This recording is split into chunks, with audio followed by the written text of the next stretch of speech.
Hello everyone, कैसे हैं आप लोग। उम्मीद करता हूं बहुत सही होंगे। आज मैं आप लोगों को बहुत सिंपल ही टॉपिक कराने वाला हूं रॉल्फ लॉ के रिगार्डिंग। पिछली लेक्चर तक मैं आप लोगों को हेनरी लॉ के अबाउट बहुत सारी चीजें पढ़ा दी थी। तो आज जो मैं कराने वाला हूं आपको, वो क्या कराने वाला हूं, बहुत सिंपल सा है, रॉल्फ लॉ। उससे पहले रॉल्फ लॉ समझने से पहले अपने को क्या समझना होगा, वेपर प्रेशर के अबाउट समझना होगा। तो वेपर प्रेशर बहुत सिंपल वे में समझाने की कोशिश करता हूं, लॉजिकल समझाने की कोशिश करता हूं। देखिए समझ में आता है क्या, और बताइए, फटाफट बताइएगा कि आपको समझ आ रही है नहीं आ रही है। सही है, चलो वेपर प्रेशर देखो मैं डिस्कस करता हूं। सबसे सिंपल चीज ये हमारे पास क्या है, ये हमारे पास क्या है बताइए, ये हमारे पास क्या है। हमने यहाँ लिक्विड ले लिया, लिक्विड लिया और इसको क्लोज कंटेनर में रखा। ये हमारे लिए लिक्विड है और इसको हमने क्लोज कंटेनर में रखा है। और यहाँ पे टाइम टी इक्वल टू हमने क्या लिया है, 0 लिया है। टाइम टी इक्वल टू 0 का मतलब जस्ट अभी इस कंटेनर में रखा ही है, यहाँ पे अभी कुछ भी नहीं हो रहा है। कुछ भी मतलब क्या है, या ना ही एवोपरेशन हो रही है ना ही कंडेंसेशन हो रही है। T इक्वल टू 0 का मतलब यही है कि इस स्टेज पे ना ही इवोपरेशन एक भी मॉलिक्यूल्स का हो रहा है और ना ही कंडेंसेशन हो रहा है। क्योंकि ऑब्वियस सी बात है, लिक्विड हमने सपोज कोई भी ले सकता हूं, वाटर ले सकता हूं, एल्कोहल ले सकता हूं, जो कि आपका फेवरेट है, बहुत ही ज्यादा फेवरेट है बच्चों। सही है, तो यहाँ पे कुछ भी नहीं हो रहा है, ना ही कंडेंसेशन हो रहा है ना ही इवोपरेशन हो रहा है। इतनी बात समझ आती है क्या? अरे बोलिए हाँ या ना, अरे बोलिए हाँ या ना बच्चों, आ रही है ना। पीछे वाला सोच रहा है सर क्या बोलूं मैं, पीछे वाला सोच रहा है क्या बोलूं मैं सर। देखो अब क्या हुआ, T इक्वल टू 0 पे हमारे पास लिक्विड है ना, सिर्फ लिक्विड है। उसके बाद जैसे कुछ टाइम लैप्स हुआ तो ये हमारे पास ऐसा कुछ कहानी देखने को मिली, कि ये कुछ ऐसा कहानी देखने को मिली आफ्टर टाइम टी, आफ्टर टाइम, कुछ टाइम बाद मैं बात कर लेता हूं। ये लिक्विड था, ये कुछ मॉलिक्यूल्स इसके वेपर बन रहे हैं, कुछ अभी मॉलिक्यूल्स वेपर बन रहे हैं। इस केस में ओनली लिक्विड मॉलिक्यूल्स है ना बच्चों, कन्वर्ट इनटू वेपर। इतनी बात समझ आई क्या? अरे बोलो हाँ या ना, आया ना। अब इसके बाद थोड़ी देर बाद क्या होगा, थोड़ी देर बाद आपके पास क्या होगा कि ये जब लिक्विड, ऐसा थोड़ी ना है सर, ऐसा थोड़ी ना है कि सिर्फ ये क्या होगा, सिर्फ ऐसा थोड़ी ना है बच्चों कि ये सिर्फ रेट ऑफ एवोपरेशन होगा। यहाँ पे है ना, रेट ऑफ क्या है बच्चों, ये एक्चुअली रेट ऑफ एवोपरेशन को दिखा रहा है। किसको दिखा रहा है? रेट ऑफ एवोपरेशन को दिखा रहा है। फिर थोड़ी देर बाद जब हमने इसको ऑब्जर्व करने की कोशिश की तो कुछ ऐसा दिखा। कैसा दिखा बच्चों, कैसा दिखा बताइए, बताइए कैसा दिखेगा ये हमारे पास, अगर इसके 3 मॉलिक्यूल्स हमारे पास वेपर में जा रहे हैं तो यहाँ पे 1-2 मॉलिक्यूल्स कंडेंस भी हो रहे हैं। अभी भी यहाँ पे रेट ऑफ एवोपरेशन जो है, rate of evaporation is greater than क्या है बच्चों, रेट ऑफ कंडेंसेशन है। क्या है बच्चों? Rate of condensation. ये किसको रिप्रेजेंट कर रहा है? रेट ऑफ एवोपरेशन को। ये किसको रिप्रेजेंट कर रहा है? रेट ऑफ कंडेंसेशन को, रेट ऑफ कंडेंसेशन को। इतनी बात समझ में आती है। फिर at equilibrium time, at equilibrium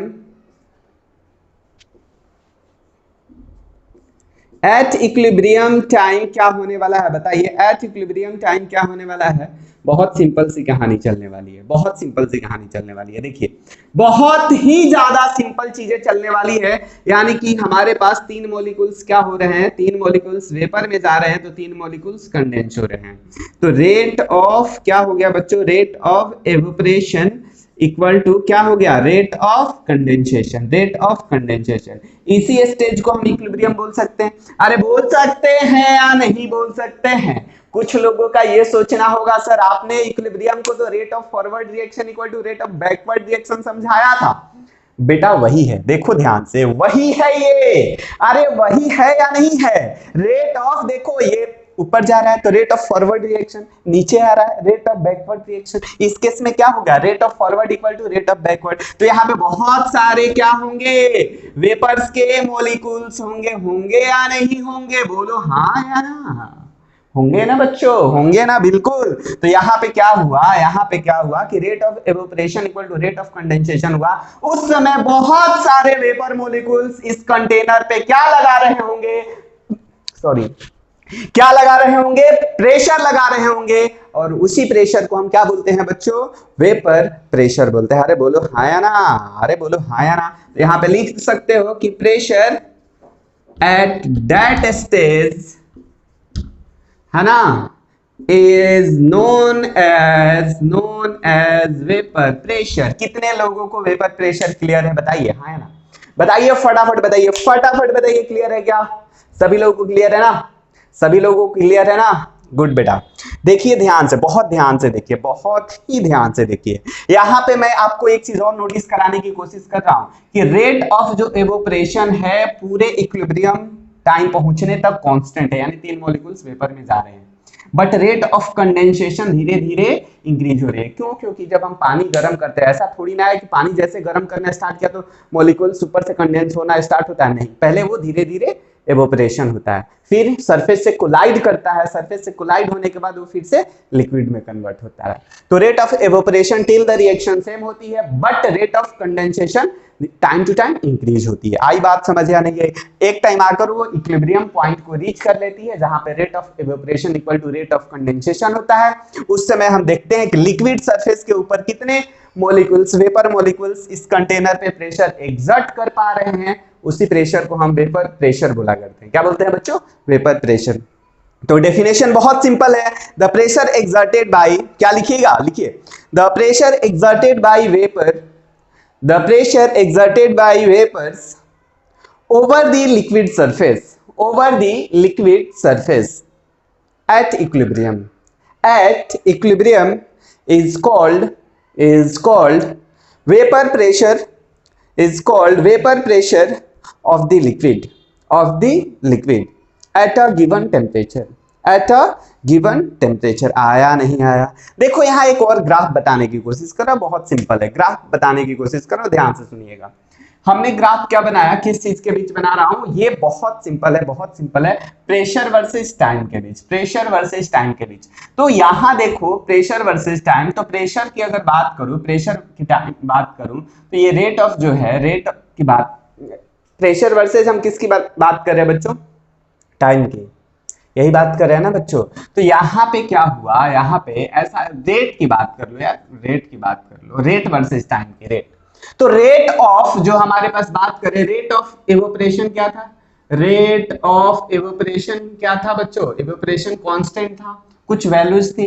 rate of condensation time से इंक्रीज हो रही है नहीं हो रही है? तो इस पॉइंट पे क्या हो रहा है बच्चों? इस पॉइंट पे इक्विलिब्रियम पॉइंट है, ये क्या है? इक्विलिब्रियम पॉइंट है, और यहाँ पे हो रही है rate of evaporation equal to rate of condensation. और इस स्टेज पे जो भी प्रेशर आएगा, इस स्टेज पे जो भी प्रेशर आएगा, है ना, उसी को हम क्या बोलेंगे बच्चों? वेपर प्रेशर बोलेंगे। क्या बोलेंगे बच्चों? वेपर प्रेशर बोलेंगे। तो ये ग्राफ भी आपके लिए इंपॉर्टेंट है, ये वाला रेट ऑफ एवोपरेशन का ग्राफ है, और ये रेट ऑफ कंडेंसेशन का ग्राफ है, रेट ऑफ कंडेंसेशन का ग्राफ है। इतनी बात समझ आई क्या? बोलिए हाँ या ना। चला जाए बच्चों, देखिए स्टार्ट करते हैं। अभी हमारे पास ये आपको वेपर प्रेशर और ये ग्राफ, दो चीज मैंने आपको बहुत अच्छे से बता दी, बहुत ही अच्छे से बताई है, क्लियर है, बहुत ही अच्छे से बताई है। तो इसको लेकर आप कंफ्यूज नहीं होना, इसको लेकर बिल्कुल ही कंफ्यूज नहीं होना, क्लियर है। अब हम थोड़ा सा और डिस्कस करते हैं, थोड़ा सा और डिस्कस करते हैं, करें क्या? अरे बोलिए हाँ या ना। फैक्टर्स की बात करते हैं, कुछ फैक्टर्स की बात कर लेते हैं। इसका फैक्टर्स क्या है, ध्यान से समझिएगा, ध्यान से, बिल्कुल ध्यान से समझिएगा। फैक्टर्स अफेक्टिंग वेपर प्रेशर क्या है बच्चों? फैक्टर्स अफेक्टिंग वेपर प्रेशर, सही है, फैक्टर्स अफेक्टिंग वेपर प्रेशर। इसमें हमारे पास सबसे पहला जो पॉइंट है, नेचर ऑफ द लिक्विड है। क्या है बच्चों? नेचर ऑफ द लिक्विड है। इसका मतलब क्या है? अगर मैं बात करूं, सोच लो, यहां दो एग्जांपल लेता हूं, एग्जांपल ले लेता हूं, पानी ले लेता हूं और दमन का पानी ले लेता हूं। दमन का पानी समझ गए ना मेरी बातों को? अल्कोहल्स ले लेता हूं, और तीसरा चीज मैं पेट्रोल ले लेता हूं। सारी की सारी चीजें लिक्विड है। अरे है या नहीं है? बोलो हाँ या ना, है ना। अब देखो, इसको रूम टेम्परेचर पे मैं बात कर लेता हूं कि रूम टेम्परेचर पे कौन ज्यादा वेपर बन सकता है। रूम टेम्परेचर पे कौन ज्यादा वेपर्स बन सकता है? सोच के देखिए, सोच के देखिए। यहां पे क्या होता है ना, अगर इन दो वाटर मॉलिक्यूल्स के बीच अगर बहुत अच्छे से अट्रैक्शन फोर्सेज होंगे, सपोज ये आप एज्यूम कर लो कि ये दो वाटर मॉलिक्यूल्स है, इन दोनों के बीच अट्रैक्शन फोर्स बहुत ज्यादा है, तो ये लिक्विड से वेपर में जाएंगे ही नहीं, क्योंकि अगर ये अट्रैक्शन टूटेगा तभी तो ये मॉलिक्यूल्स वेपर में जाएगा। आया नहीं आया? इन दोनों के बीच अट्रैक्शन फोर्स जो होनी चाहिए वो कम होनी चाहिए। अगर अट्रैक्शन फोर्स कम है तो उसको तोड़ने के लिए भी एनर्जी कम देनी पड़ेगी, और कम देनी पड़ेगी तो कहां जाएगा? आसानी से वेपर में जाएगा। आया नहीं आया? रे बोलो हाँ या ना? वेपर में जाएगा। यानी कि आप सिंपली बोल सकते हो कि यहां पे क्या होने वाला है बताइए? Weaker the attraction force greater is the vapor pressure। आया नहीं आया? अब इन तीनों में देखते हैं। वाटर में हमारे पास हाइड्रोजन बॉन्डिंग दो हाइड्रोजन कर सकता है, यहाँ पे एक कर सकता है। पेट्रोल तो आपको पता ही है कि रूम टेम्परेचर पे ही वो एवोपरेट होना स्टार्ट होता है, तो सबसे ज्यादा वेपर इसका होगा, फिर इसका होगा, फिर इसका होगा। यानी कि इसका जो अट्रैक्शन फोर्सेज है वो सबसे कम है एक दूसरे मॉलिक्यूल्स के बीच, लेकिन इसका अट्रैक्शन फोर्सेज क्या है? बहुत ज्यादा है। इसके वजह से क्या हुआ? वेपर प्रेशर कम हो गया। अरे बोलो हाँ या ना? आया नहीं है? अरे बताइए आया नहीं आया? आ गया क्या? बिल्कुल आया।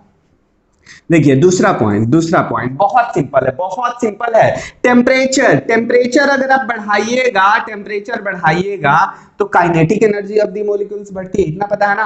टेम्परेचर अगर यहाँ पे बढ़ाइएगा तो वाइब्रेशन बढ़ेगी, वाइब्रेशन से kinetic energy of the molecules बढ़ेगी। काइनेटिक एनर्जी बढ़ता है तो वो तुरंत लिक्विड से कहाँ जाने की कोशिश करेगा? अरे बोलिए लिक्विड से कहाँ जाने की कोशिश करेगा? बताइए, आज ही बताना है। वेपर प्रेशर में, वेपर्स में जाना चाहेगा तो वेपर्स में जाएगा तो वेपर प्रेशर क्या हो जाएगी? अरे बढ़ जाएगी क्या? अरे हाँ या ना? बढ़ेगी या नहीं बढ़ेगी? बोलो। बढ़ेगी, बिल्कुल बढ़ेगी। अब ध्यान से सुनना बच्चों, ध्यान से सुनना। यहाँ पे एक क्वेश्चन आपको देता हूं जो बहुत प्यारा है। ये आप लोग फटाफट छाप डालिए, वैसे भी आपके नोट्स में अवेलेबल है। क्लियर है? नेक्स्ट देखिए, नेक्स्ट जो मैं डिस्कस कर रहा हूं उसको ध्यान से सुनिएगा, बहुत ध्यान से। क्वेश्चन क्या है कि हम एट कांस्टेंट टेम्परेचर मैं क्या करता हूं, दो लिक्विड को, सॉरी दो से ज्यादा मैं कंपाउंड ले लेता हूं जिसको हीट करना स्टार्ट करता हूं। क्या करता हूं बच्चों? हीट करना स्टार्ट करता हूं। और आपको क्या बताना है? हाईएस्ट वेपर प्रेशर किसका है? ऑप्शन ए है आपके पास, ले लेता हूं ब्यूटेन। क्या ले लेता हूं बच्चों? ब्यूटेन। बी ऑप्शन ले लेता हूं आइसोब्यूटेन, सही है ना? अरे बोलो। सी ऑप्शन ले लेता हूं पेंटेन, अरे बोलो ले सकते हैं क्या? और डी ऑप्शन ले लेता हूं हेक्सेन। बताइए फटाफट कि highest at constant temperature highest vapour pressure in चारों में किसका हो सकता है? अब लॉजिक, तुम तो फंस गए बेटा। सर आपने टेम्परेचर से रिलेट करके बताया, तो टेम्परेचर तो आपने कांस्टेंट रखा। दूसरा अट्रैक्शन फोर्स से रिलेट करके बताया। सर अट्रैक्शन फोर्स को कैसे रिलेट करें यहाँ? यही डाउट है क्या? अरे बोलो हाँ या ना? अट्रैक्शन फोर्स को कैसे रिलेट करें, यही डाउट है क्या? है या नहीं है? बोलो। अरे आज ही बोलना है। तो अट्रैक्शन फोर्स को कैसे रिलेट किया जाए? अरे बहुत ही सिंपल है बच्चा, देखो, उम्मीद करता हूं आप लोगों ने सॉल्व किया होगा, देखो ब्यूटेन की जब हम बात करते हैं तो कार्बन क्या है? कितना है? 4 है, सही है ना? आइसोब्यूटेन की बात करते हैं तो यहाँ भी कार्बन 4 है। यहाँ पे पेंटेन की बात करते हैं तो कार्बन कितना है? 5 है। अरे बोलो हाँ या ना? बोलो। और हेक्सेन की बात करते हैं तो कितना है? बोलो 6 है।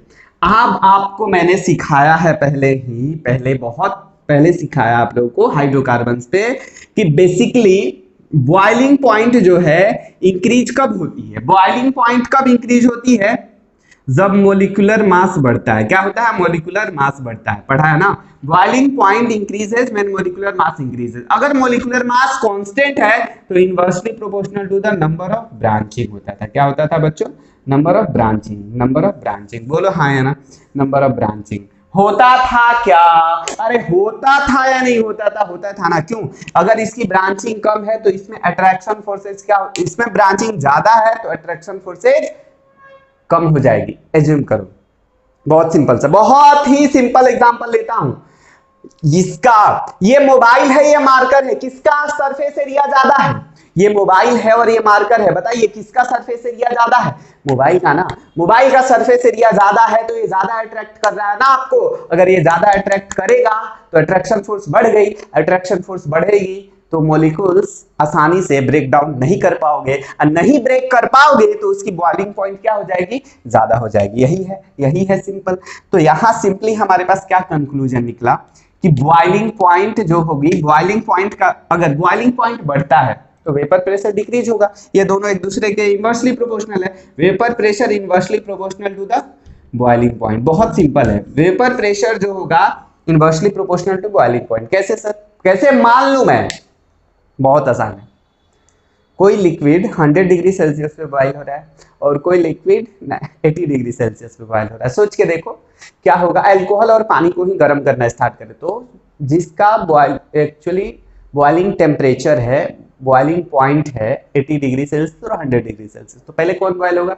अल्कोहल। अल्कोहल बॉइल होगा तो वेपर्स ज्यादा किसके होंगे? अल्कोहल के। अल्कोहल के वेपर ज्यादा होंगे तो प्रेशर किसका ज्यादा होगा?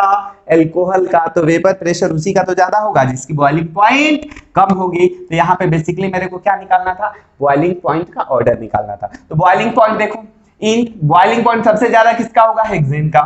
हेक्सेन का ज्यादा होगा, फिर किसका होगा? पेंटेन का, क्योंकि यहाँ मॉलिक्यूलर मास ज्यादा है। इन दोनों में किसका ज्यादा होगा? अरे बोलो हाँ या ना, इसका ज्यादा होगा क्या? तो यही तो सबसे कम है बच्चों, यही तो सबसे कम है। तो आइसोब्यूटेन इसका क्या हो जाएगा बच्चों? आंसर हो जाएगा। आ गया क्या बात समझ? अरे बोलो आया क्या? अरे बोलो आया क्या? आ गया ना? आगे बढ़े, आगे बढ़ ले। एक और क्वेश्चन, एक और क्वेश्चन बहुत सिंपल सा। एक और क्वेश्चन, एक और क्वेश्चन है। नीट टाइप, नीट वगैरह में आता है बच्चों, नीट और जेईई में क्वेश्चन आता है। क्वेश्चन नंबर 2 की बात कर लेते हैं। ऑप्शन ए, ऑप्शन ए वही चीज बताना है, बॉइलिंग पॉइंट किसका ज्यादा होगा। आपके पास है प्रोपेन, प्रोपेनॉल, आइसोप्रोपेनॉल यानी प्रोपन टू ऑल, और तीसरा सी है ब्यूटेनॉल और डी है पेंटेनॉल। बता दो फटाफट, बता दो फटाफट बच्चों, किसकी ज्यादा बॉइलिंग पॉइंट होगी? देखकर लग रहा है क्या सर कि यही तो है प्रोपेंटुऑल, क्योंकि इसमें क्या है? ब्रांचिंग है। क्या है? ब्रांचिंग है। और लोअर क्या है? मॉलिक्यूलर मास भी है सर इन दोनों के रिस्पेक्ट में। आ गया क्या? आसान है। चलिए आगे बढ़ते हैं। बढ़े ना बच्चों? बोलो। अब आते हैं हम लोग, हेडिंग डाल लीजिएगा। अब हम बात करते हैं रॉल्स लॉ की, जो कि बहुत ही ज्यादा इस चैप्टर में हमारे लिए क्या होने वाला है? इंपॉर्टेंट होने वाला है, बहुत बहुत ज्यादा। सही है बच्चा, स्टार्ट करें क्या? रॉल्स लॉ, रॉल्स लॉ की बात करते हैं। ये रॉल्स लॉ क्या बताता है हमारे पास? पहले ये सॉल्यूशंस किसके लिए अप्लाई होता है रॉल्स लॉ, ये चीज आपको पता होना चाहिए। अभी तक हमने जो चीजें पढ़ी थी वो कौन कौन सा सॉल्यूशन पढ़ा था? कौन कौन सा सॉल्यूशन पढ़ा था बताइए? सॉलिड लिक्विड पढ़ लिया, सॉलिड लिक्विड पढ़ लिया है ना, गैस लिक्विड पढ़ लिया। अभी तो लिक्विड लिक्विड ही तो बाकी है। तो रॉल्स लॉ किसके लिए एप्लीकेबल है बच्चा? लिक्विड प्लस लिक्विड सॉल्यूशन के लिए एप्लीकेबल है। किसके लिए? लिक्विड प्लस लिक्विड सॉल्यूशन के लिए एप्लीकेबल है। ध्यान से सुनना, लिक्विड प्लस लिक्विड सॉल्यूशन के लिए एप्लीकेबल है। इतनी बात समझ में आती है? बोलो है ना। तो ये क्या बोलते हैं रॉल्स बाबा? रॉल्स बाबा क्या बोलते हैं?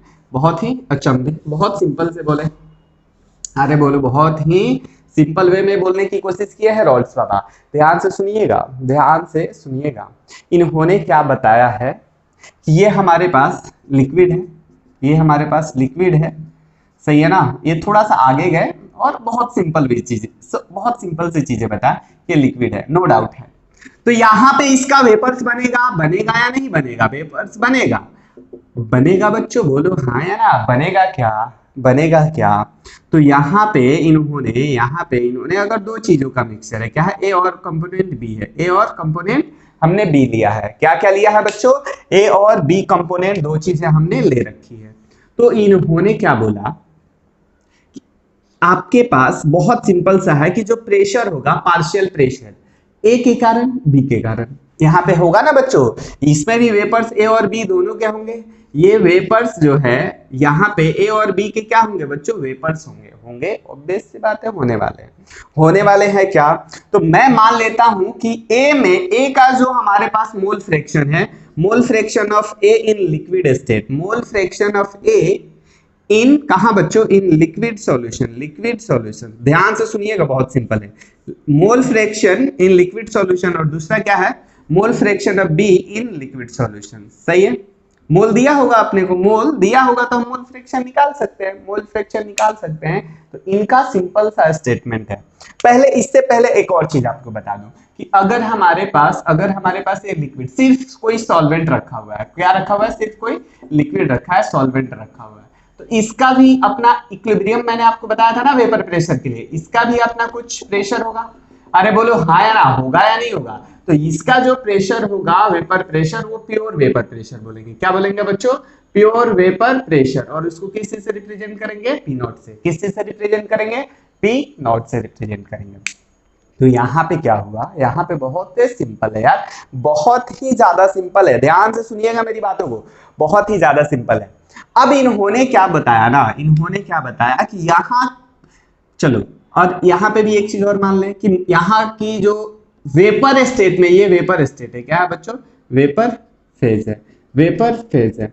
मोल फ्रैक्शन ए का जो होने वाला है, mole fraction of A in vapour phase, mole fraction of A in vapour phase YA से रिप्रेजेंट कर देते हैं, और इसका मोल फ्रैक्शन इन YB से रिप्रेजेंट करते हैं। This is the mole fraction of B इन बताइए, इन वेपर फेज। इतनी बात समझ आई।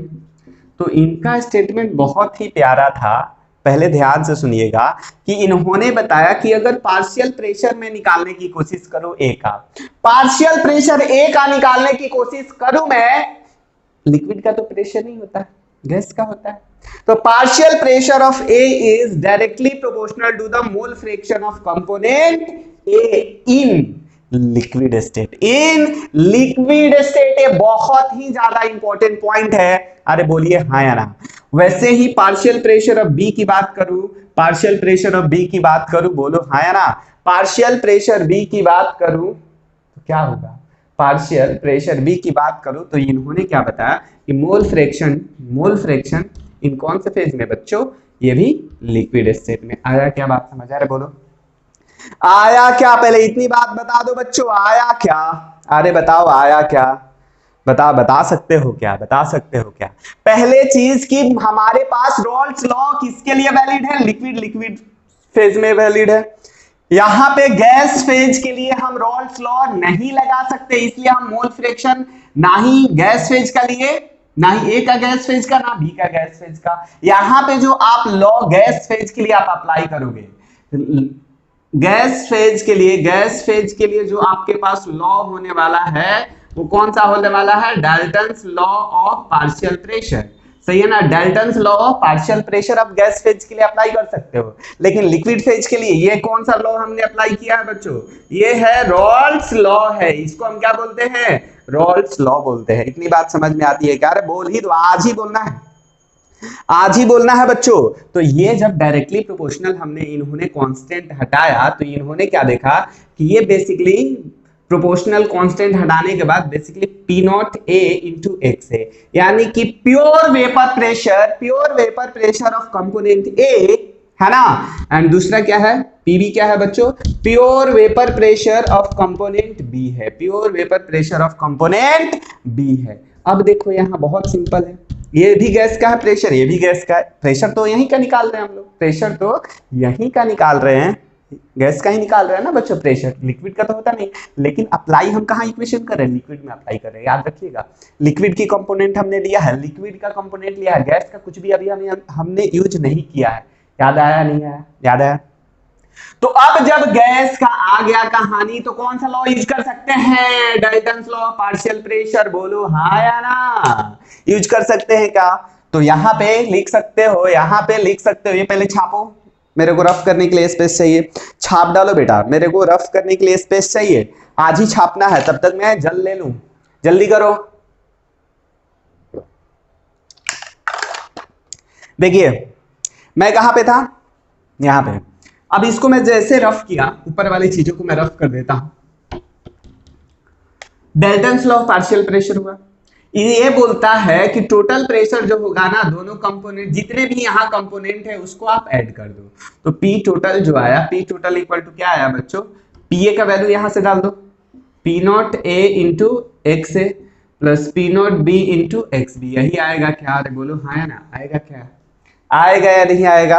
आएगा ना बच्चों, बोलो, अरे बोलो। पी नॉट ए और पी नॉट बी क्या है पता चल रहा है ना, pure vapour pressure of liquid A and pure vapour pressure of liquid B, यही पी नॉट ए और पी नॉट बी रिप्रेजेंट करता है। इतनी बात समझ में आई क्या? अरे आई क्या बच्चों, आ गई ना? तो चलो इसको और थोड़ा सा हम एक्सपेंशन करते हैं, और थोड़ा सा इसको हम बढ़ाते हैं, एक्सपेंशन करते हैं। देखिए अब क्या हुआ कि टोटल प्रेशर जब हम अपने को निकालना है वेपर फेज का, तो वो भी हम डिस्कस करते हैं कि पी टोटल इक्वल टू हमारे पास P naught A into X से आया plus P naught B into X B आ गया। अब हमने सीखा है कि X A plus X B की जो वैल्यू होती है वो 1 होती है या नहीं होती है? तो X A equal to 1 minus X B लिख सकते हो या नहीं लिख सकते हो? लिख सकते हो, तो यहाँ पे वैल्यू पुट अप करो, पी नॉट ए इंटू क्या लिख सकते हो, 1 minus X B plus of P naught B into X B लिख सकते हो। तो क्या आएगा बताओ, P naught A minus P naught A into X B plus P naught B into X B. यहां से कॉमन कुछ लिया जा सकता है क्या, बोलो? ले सकते हैं ना। तो पी टोटल इक्वल टू हमारे पास क्या आया, पी टोटल इक्वल टू हमारे पास क्या आया, पी नॉट, देखो पी नॉट ए आया है, पी नॉट ए आया है। इसमें से मैं क्या कर लेता हूं, एक्स बी कॉमन कर लेता हूं, एक्स बी कॉमन हो गया तो ये पी नॉट बी आया, पी नॉट बी माइनस क्या है बच्चों, पी नॉट ए। ये डायरेक्ट क्वेश्चन एम्स और नीट में पूछा हुआ है डायरेक्ट, कि according to Raoult's law total pressure की वैल्यू क्या होती है, डायरेक्ट क्वेश्चन है। सही है। अब देखो हमने मोल फ्रैक्शन यहाँ पे बी के टर्म में ही रिप्रेजेंट किया। सर आपके दिमाग में ऐसा कुछ हवा आया क्या, आप रॉकेट साइंस सोच लेते हो क्या? नहीं, मैंने जब x से equal to 1 minus X B लिख सकता हूं, तो एक्स बी इक्वल टू भी 1 माइनस एक्स लिख सकता हूं। आप वैल्यू पुट करना, देखो उसकी वैल्यू क्या आने वाली है। यहाँ पी नॉट है ना, तो यहाँ पी नॉट बी आएगा। यहाँ क्या है, एक्स है ना, सॉरी एक्स बी है ना, तो यहाँ एक्स आएगा। यहाँ क्या है, पी नॉट बी है ना, तो पी नॉट ए आएगा माइनस पी नॉट बी आएगा। यही सिंपल है, देखो देखो बहुत सिंपल है। आप सिंप्लीफाई करके देखना, यही आंसर आएगा, यही आंसर आएगा। मोल फ्रैक्शन ए के टर्म में और बी के टर्म में दोनों हमने निकाल लिया, नहीं निकाल लिया? अरे बता ही डालिए, आज ही बताना है। आया क्या आपको, आया क्या, आ गया ना? गुड बेटा, आ गया तो छाप डालिए, आ गया तो आज ही छापना है, या स्क्रीनशॉट लीजिए इसका फटाफट। ले लिया, चलो गुड। अब देखो, अब थोड़ी सी और भी चर्चा कर लेते हैं, आज ही चर्चा करना है अपने को, तो ध्यान से करेंगे आप लोग, सुनिएगा ध्यान से सुनिएगा। मैं क्या बात कर रहा हूं, वेपर फेज की बात कर लिया, सॉरी रॉल्स लॉ की बात किया, इसकी ग्राफ की बात करते हैं। बहुत लोग को पता होगा कि y equal to M X plus C का ग्राफ क्या बनता है, स्ट्रेट लाइन बनता है, स्ट्रेट लाइन बनता है। इतनी बात समझ आती है नहीं आती? आती है क्या? अरे बोलिए आती है ना। तो अब हमने पी टोटल इक्वल टू क्या बनाया है, पी टोटल इक्वल टू हमने लिखा था P naught B plus x A into P not, क्या लिखा था बच्चों, क्या लिखा था यहाँ, जल्दी से बता दीजिए, आज ही बताना है। एक्स ए के टर्म में हमने बात किया है ना, बोलिए हाँ या ना। तो पी नॉट ए आएगा और minus of P naught B आएगा, यही किया था। तो देखो यहाँ पे ध्यान से सुनना, मैं बना रहा हूं ग्राफ किसके बीच बना रहा हूं, पार्शियल प्रेशर के बीच बना रहा हूं और मोल फ्रैक्शन के बीच बना रहा हूं। एक्स क्या है, मोल फ्रैक्शन है। तो देखो देखो ध्यान से समझना बेटा, बहुत ही ध्यान से समझना।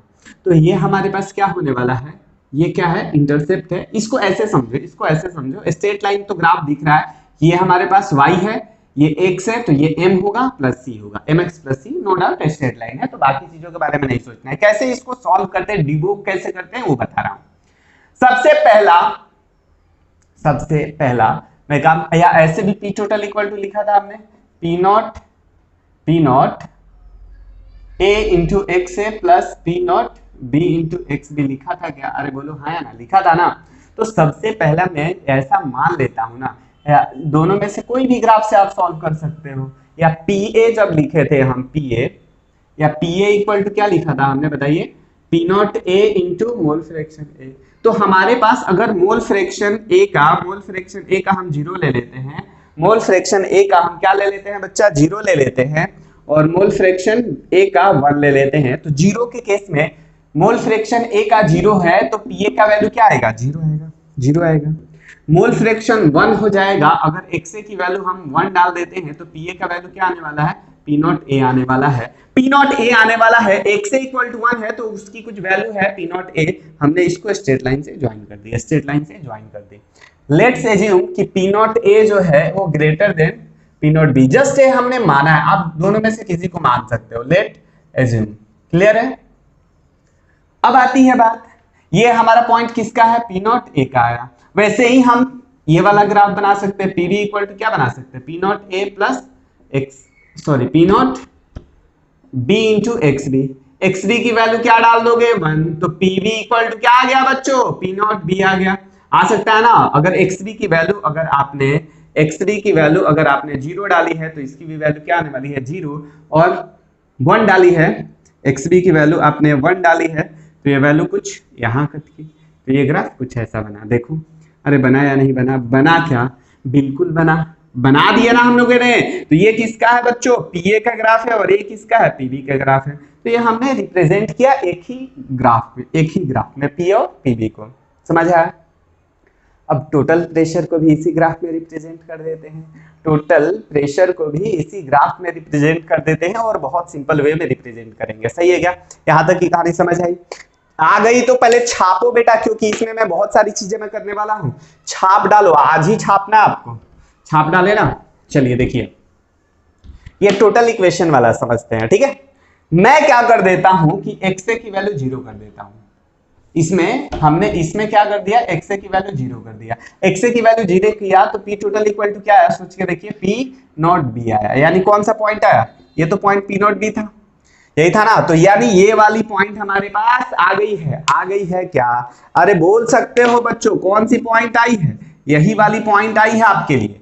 वैसे ही आप क्या कर सकते हो, एक्सए की वैल्यू आप 1 डाल के देखो तो क्या आएगा, पी नॉट बी प्लस क्या है बच्चों, एक्स ए का वैल्यू 1 हो गया, तो P naught A minus P naught B से पी नॉट बी कैंसिल, तो पी टोटल की वैल्यू कितनी आई, पी टोटल की वैल्यू पी नॉट ए आया, है ना। तो ये आया, तो ये भी स्ट्रेट लाइन है, 2 पॉइंट मेरे को मिल गई, तो इन दोनों को मैं क्या कर दूंगा, ज्वाइन कर दूंगा। तो ये ग्राफ किसका है, पी टोटल का, ये ग्राफ किसका है, पीए का, ये ग्राफ किसका है, पीबी का। तो ये रॉल्स लॉ का सिंपली क्या है बच्चा, ग्राफ है। ये रॉल्स लॉ का ग्राफ को रिप्रेजेंट करता है। आया नहीं आया?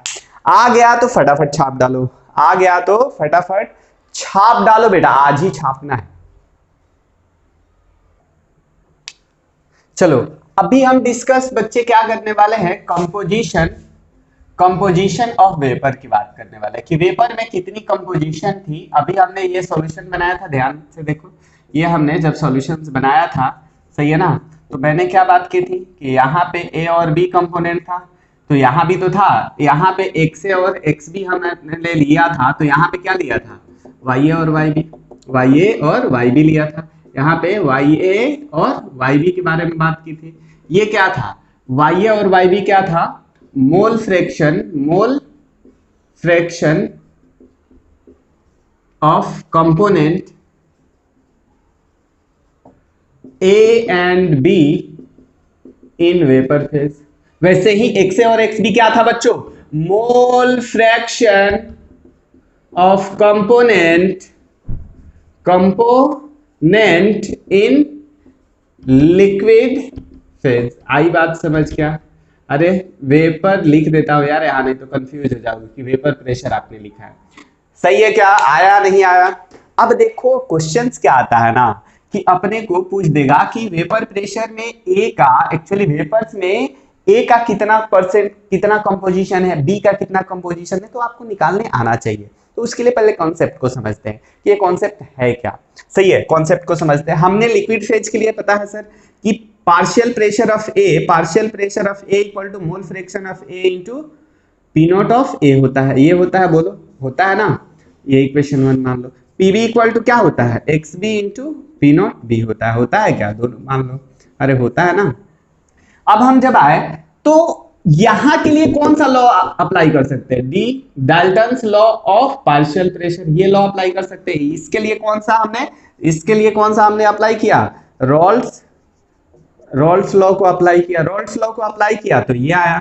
डाल्टन्स लॉ को जब अप्लाई करूंगा, यहां लिखता हूं, अकॉर्डिंग टू डाल्टन्स लॉ, ये क्या बोलते हैं? बहुत सिंपल है कि पार्शियल प्रेशर जो होती है ना, पार्शियल प्रेशर किसी भी कंपोनेंट का गैस फेज में, वो डायरेक्टली प्रोपोर्शनल क्या होती है?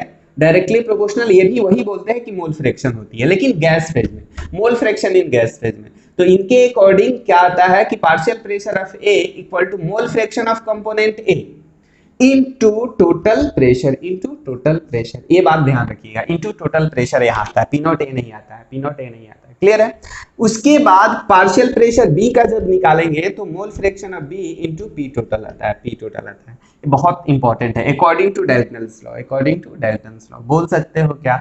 अरे बोलो हाँ यार, ये दोनों प्रेशर एक ही है क्या गैस फेज का? है या नहीं है ना बच्चों? तो इसको इक्वेट कर सकते हो क्या, है ना? ये थर्ड और फोर्थ, देखो बच्चों, ये थर्ड इक्वेशन है, ये फोर्थ इक्वेशन, क्या हम इसको इक्वेट कर सकते हैं फर्स्ट और थर्ड को, है ना? On equating first and third, बच्चों देखो ध्यान से, तो x से into P naught A equal to क्या आया बच्चों? YA इंटू क्या आया? P टोटल आया। आ गया क्या? मेरे को क्या निकालना था? YA निकालना था ना, तो YA का वैल्यू क्या आ गया बच्चों? बोलो ना, P naught A into X A upon P total. आ गया क्या? अरे बोलो हाँ या ना, आया क्या? आ गया ना? तो P टोटल को थोड़ी देर पहले ही तो हमने ब्रेक किया था, P टोटल को थोड़ा देर पहले ही हमने ब्रेक डाउन किया था। क्या किया था? P not be plus x A into यहाँ P naught A minus P not B आया था क्या? P टोटल का वैल्यू यहाँ पे हमने पुट कर दिया, तो बहुत बड़ा सा इक्वेशन बन जाता है। लेकिन मेन हमारा कोर कॉन्सेप्ट ये है कि यहाँ हमने रॉल्स लॉ अप्लाई किया है, यहाँ डाल्टन्स लॉ अप्लाई किया है, दोनों को हमने इक्वेट कर दिया है, दोनों को इक्वेट करके ये हमारे पास सिंप्लीफाइड फॉर्म था, ये थोड़ा सा टेंशन वाला फॉर्म था। अरे बोलो हाँ यार, एक्स ए के टर्म में मैं रिप्रेजेंट किया हूं, तो क्या आप एक्स बी के टर्म में नहीं रिप्रेजेंट कर सकते हो? चलो यहां लिख सकता हूं X Y A equal to P naught A into X A divided by P A plus X B into P naught B minus P naught A, ये भी हमारा इक्वेशन आ सकता है, ये भी और ये भी। तो आपको कोई भी ऑप्शन में मिलता है तो आपको आइडिया होना चाहिए। अगर जब हम YA निकाल सकते हैं तो क्या YB नहीं निकाल सकते हैं? क्या YA निकाल दिया हमने तो क्या YB आपसे नहीं निकल जाएगा? मैं उम्मीद करता हूं आप लोग निकाल लोगे। पीछे वाला सोच रहा है सर कैसे निकाले, सर निकालना क्या है आप यही बता दो, है ना? नालायको देखो इधर, है ना? देखो इधर, निकालना क्या है वो बताता हूं। ये तो रफ कर दो बच्चों, छाप डालिए, पहले इसको छाप डालिए, आज ही छापना है, आज ही आपको छापना है, छापिए। छाप डाले क्या? अरे बोलिए छाप डाले क्या? छाप डाले ना बच्चों, गुड। चलिए देखते हैं, देखेगा, चलिए समझने की कोशिश करते हैं। हम बात कर रहे थे अब ऑन इक्वेटिंग, कौन सा इक्वेशन? ऑन इक्वेटिंग, सही है ना? Second and fourth. जब सेकेंड और फोर्थ को इक्वेट किया तो क्या आया बच्चों? यहां से बहुत सिंपल आया, X B into P naught B equal to क्या आया बच्चों? X B into P naught B equal to आया Y B into P total, यही आया। तो यहां से आप क्या लिख सकते हो? वाई बी इक्वल टू क्या लिख सकते हो? X B into P naught B divided by P total. Similarly ही तो आया है, देखो ना यार, देखो ना, बहुत सिंपल है। अब हम पी टोटल को एक्स ए के टर्म में रिप्रेजेंट कर सकते हैं, एक्स बी के टर्म्स में भी रिप्रेजेंट कर सकते हैं। तो X B into P naught B divided by X B के टर्म में मैं रिप्रेजेंट कर देता हूं बच्चों, क्योंकि यहां भी एक्स बी है। तो P naught A plus X B into P naught B minus P naught A. आया नहीं आया? बहुत सिंपल है या नहीं है? बहुत ही सिंपल है। ये पीटी हमने रॉल्स लॉ वाला लिखा है बेटा, बहुत कंफ्यूज होने की जरूरत आपको नहीं है, बहुत ज्यादा कंफ्यूज होने की जरूरत नहीं है। यहां ध्यान से देखेंगे आपको सारी चीजें समझ में आएगी। क्लियर है? छाप डालिए इसको, छाप डालिए। एक दो नोट का पॉइंट आपके लिए लिख देता हूं, एक दो नोट का पॉइंट मैं लिख देता हूं, उसके बाद एनसीईआरटी का कुछ क्वेश्चन आपसे हो जाएगा, रॉल्स लॉ के रिगार्डिंग तो हो ही जाएगा सारे क्वेश्चन। सही है ना? चलिए देखिए इसको, देख लीजिए।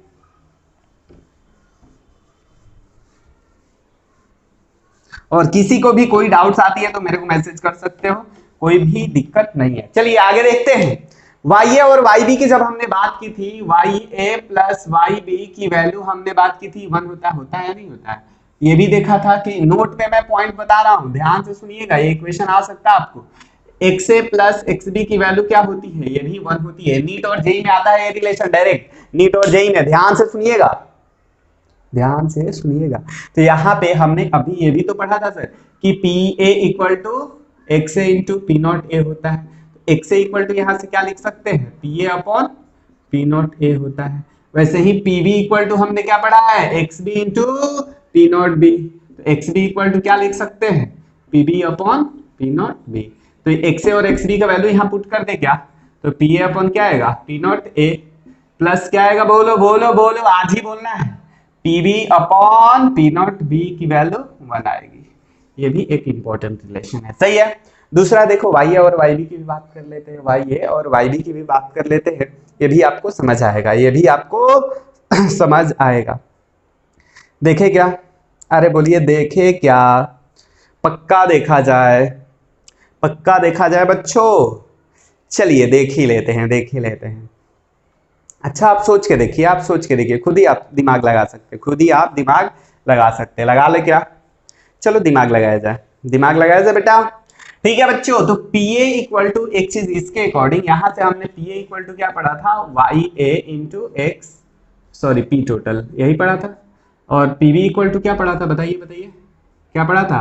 PB इक्वल टू क्या पढ़ा था? YB इंटू पी टोटल, यही पढ़ा था। अब मैं सोच रहा हूं कि PA और PB की वैल्यू यहां डाल दूं, PA और PB का वैल्यू यहां डाल दूं। तो PA का वैल्यू डाला तो YA इंटू पी टोटल आया, आया नहीं आया? आ गया क्या? YA into P total, PA का वैल्यू अपॉन में पी नॉट ए आया, आ गया। प्लस ऑफ क्या आया बच्चों? YB into P total divided by P naught B आया, इक्वल टू इसकी वैल्यू क्या है? 1। अब मैं क्या सोच रहा हूं ऐसा कि देखो, YA आ गया अपॉन पी नॉट, YA है तो पी नॉट ए लिया, प्लस YB है तो पी नॉट बी लिया, और ये PT जो कॉमन आया था 1 बाई PT लिख सकता हूँ या नहीं लिख सकता हूँ? लिख सकता हूँ क्या? तो ये भी एक इंपॉर्टेंट फॉर्मूला बन जाता है, जिससे कभी कभार क्वेश्चन आ सकता है, या डायरेक्ट आपको रिलेशन याद होना चाहिए। क्या कैसे निकालते हैं ये भी पता होना चाहिए। मैंने कुछ रटा नहीं है, बस आपको समझाया है कि कैसे आया ये। क्लियर है क्या? आपको भी आना चाहिए, आपको भी आना ही चाहिए। अभी हम क्वेश्चन की तरफ आते हैं।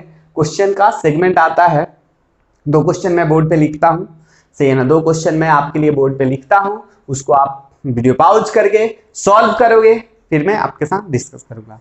आया क्या? बोलो आया या नहीं आया? आया ना? चलिए फटाफट आइए, फटाफट आइए, फटाफट आइए क्वेश्चन के साथ। चलो बच्चों, वही पुराना तरीका, वही पुराना तरीका। 3 क्वेश्चन है आपके सामने, 3 क्वेश्चन है आपके सामने। इसको क्या करना है? वीडियो पॉज करना है और इस तीनों का सॉल्यूशन निकालना है। तीनों का सॉल्यूशन आपको निकालना है, आज ही निकालना है। क्या करना है? आज ही निकालना है बच्चों, आज ही निकालना है। अगर तीनों का सॉल्यूशन आपका निकल गया, तीनों का सॉल्यूशन निकल गया तो बहुत सही, बहुत ही सही जा रहे हो, फिर आप बहुत सही जा रहे हो।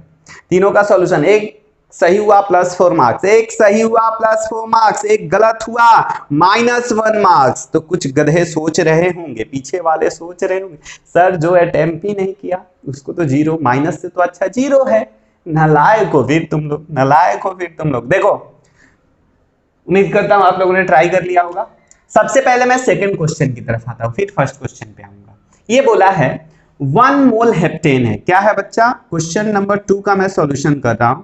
1 मोल हेप्टेन क्या है? H से रिप्रेजेंट कर देता हूं। 1 मोल हेप्टेन है, N की वैल्यू 1 है। इसकी वेपर प्रेशर जो है, vapour pressure, pure vapour pressure 92 mm of Hg है। आ गई बात समझ? उसके बाद लिखा है mix with the 4 mole of octane, यानी 4 मोल ऑक्टेन का लिया है। किसका लिया बच्चा?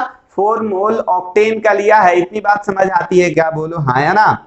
आती है ना? तो 4 मोल जब हमने ऑक्टेन का लिया है तो इसकी वेपर प्रेशर भी दे रखी है, 31 mm ऑफ Hg दे रखी है। Good good. आगे देखते हैं। फिर जब हम बात करते हैं कि आइडियल सॉल्यूशन बनाता है, आइडियल सॉल्यूशन क्या होता है उसके बारे में अभी टेंशन ना लो, बस आइडियल सॉल्यूशन जहां लिखा है वहां रोल्स लॉ लगाना है। आइडियल सॉल्यूशन जहां लिखा है वहां रोल्स लॉ लगाना है। अगली क्लास में मैं आइडियल सॉल्यूशन क्या होता है इसके बारे में मैं बताने वाला हूं। फिर जब हम बात करें find out the vapour pressure of solution, vapour pressure of solution बिल्कुल सिंपल है यार। पी टोटल पूछा आपसे, पी टोटल इक्वल टू वही लगा दो ना यार, क्या लगा सकते हो, X A into P naught A plus X B into P naught B, यही लगाना है तो है, यही तो लगाना है।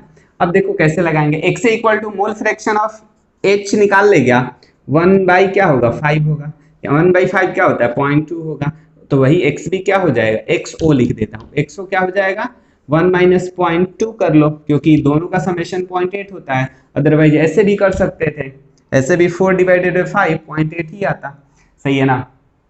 तो पी टोटल में बस आपको वैल्यू पुट करना है, एक्स की वैल्यू कितनी आ गई है 0.2, और इसकी वेपर प्रेशर कितनी है, इसकी वेपर प्रेशर 92 है, 92 है, प्लस क्या करना है, प्लस क्या करना है बदलो 0.8 इंटू इसकी वेपर प्रेशर 31, क्या ये भी मैं ही करूं, क्या ये भी मैं ही करूं, तो तुम लोगों को डूब मरना चाहिए फिर अगर ये मैं करूं तो। समझ आया नहीं आया, आ गया ना, फटाफट इसको छाप डालो, फटाफट इसको छाप डालो। मैं फर्स्ट क्वेश्चन की तरफ आता हूं, फर्स्ट क्वेश्चन की तरफ आता हूं, छाप डाले क्या, चलिए गुड गुड बेटा, चलिए फर्स्ट क्वेश्चन की तरफ आते हैं, आज ही आते हैं।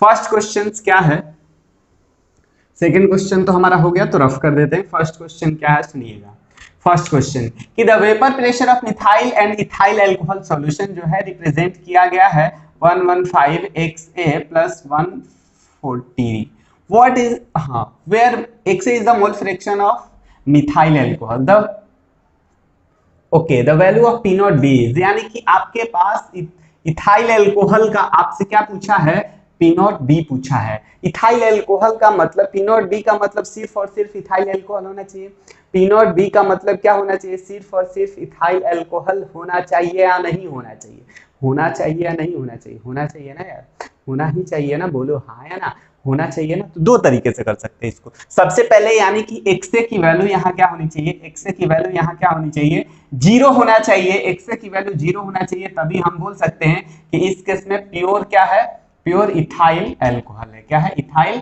अल्कोहल है। जब एक्सए की वैल्यू 0 हो जाएगी तो पी टोटल की वैल्यू क्या आएगी, बोलो 140 आएगी, यही 140 हमारे लिए क्या हो गया, आंसर हो गया, यही 140 आंसर हो गया, पहला तरीका। दूसरा तरीका देखिए कि P इक्वल टू 115 हमने लिखा है, तो एक्सए को क्या लिख सकते हैं बताओ, 1 माइनस एक्स भी लिख सकते हैं, लिख सकते हैं नहीं लिख सकते हैं, प्लस 140 लिख सकते हैं, यहाँ पे आगे आओ, लिख सकते हैं ना बच्चों, बिल्कुल लिख सकते हैं। तो 115 माइनस क्या लिख सकते हैं, 115 एक्स भी लिख सकते हैं, ये लिख सकते हैं, प्लस 140 लिखा जा सकता है। अब मैंने बोला कि यहाँ पे अगर सिर्फ और सिर्फ ओनली इथाइल अल्कोहल होना चाहिए तो XB यानी इथाइल अल्कोहल की वैल्यू 1 होना चाहिए, XB का मोल फ्रैक्शन ऑफ XB 1 होना चाहिए, तो XB 1 हो गया, 1 हो गया तो जाकर ये क्या हो जाएगा बताओ बताओ, P टोटल इक्वल टू क्या हो जाएगा, 115 माइनस 115 प्लस 140, तो ये कैंसिल, P टोटल की वैल्यू यानी कि यही हमारे पास 140 हो जाएगा और ये P नॉट B हो जाएगा, और P नॉट B हो जाएगा तो इसलिए 140 C ऑप्शन होगा। क्लियर है क्या? पहला और दूसरा बहुत ही लल्लू पल्लू क्वेश्चन था, लल्लू पल्लू क्वेश्चन इसको बोलते हैं। ये वाले क्वेश्चन पे आते हैं, ये क्वेश्चन थोड़ा ठीक है सोचने लायक है ना। देखिए बहुत सिंपल है, बहुत ही ज्यादा सिंपल है, ध्यान से सुनिएगा, ध्यान से सुनिएगा, बस आप लोग ध्यान से सुनिएगा आप लोग, ठीक है। Liquid A and B forms an ideal solutions, calculate the vapor pressure of solution having 40 mole percent है। मोल परसेंट का मतलब क्या होता है, मोल परसेंट से हम मोल फ्रैक्शन निकाल सकते हैं, तो यार लिख लो ना यार, mole fraction Fa equal to 0.8 दे रखा है, वो भी किस फेज में, वेपर फेज में, वेपर फेज में है तो Ya लिखो, तो Yb हम निकाल सकते हैं क्या, क्योंकि Ya प्लस Yb 1 होता है, तो 1 माइनस लिख लो 0.4 इक्वल टू 0.6 आ गया। अब P टोटल पूछा है, P नॉट A दे रखा है, क्या दे रखा है, P naught A equal to 80 centimetre, P naught B कितना दे रखा है 30 सेंटीमीटर ऑफ Hg, हमारा फाइनल आंसर भी सेंटीमीटर ऑफ Hg में ही आएगा, उसी में रहने देते हैं। अब भी आप लोगों को बताया था Ya upon P naught A plus Yb upon P naught B, मैंने बोला था ना इसका डायरेक्ट क्वेश्चन आता है 1/पी टोटल। पी टोटल नहीं निकाल सकते क्या? डालो वैल्यू, डालो वैल्यू फटाफट। 0.4 है, क्या है इसकी वैल्यू? 0.4 है। इसकी वैल्यू कितनी है? इसकी वैल्यू 80 है क्या? बिल्कुल है। 0.6 डिवाइडेड बाई क्या है? 30 है, इक्वल टू 1/pt। लिख सकते हैं? नहीं लिख सकते? बिल्कुल लिख सकते हैं। यहाँ एक और जीरो आया यार, रहने दो ना यार, जीरो खुश हो जाओ। लो कर लेते हैं, 4/800 और 6/300 कर सकते हैं क्या? अब यहाँ से हमने जब देखा इसको तो ये 2 टाइम्स कटा, ये भी 2 टाइम्स कटा, तो इसको क्या लिख सकते हैं? 1/200 प्लस ये क्या लिख सकते हैं बच्चों? क्या लिख सकते हैं, है ना? 3 2 जा 6, 2/100 आ सकता है, बिल्कुल आ सकता है, सही है। Equal to 1/pt। जब सॉल्व किया यहाँ से तो pt इक्वल टू एलसीएम ले लो, 200 आ गया एलसीएम, 1/pt ही रहने दो अभी, सही है ना? 200 एलसीएम आया। उसके बाद यहाँ पे क्या आया बच्चों? यहाँ पे क्या आया? 1 आया, और यहाँ पे क्या आया? 4 आया। यानी कि यहाँ से pt इक्वल टू क्या लिख सकते हो? pt equal to 200 divided by 5 आया। यानी कि बताइए क्या है? बताइए, आज ही बताना है, आज ही बताना है। 40 सेंटीमीटर ऑफ Hg आ गया, 40 सेंटीमीटर ऑफ Hg, ये टोटल प्रेशर आ गया, टोटल प्रेशर आ गया। क्लियर है क्या बच्चों? बोलो हाँ या ना, क्लियर है क्या?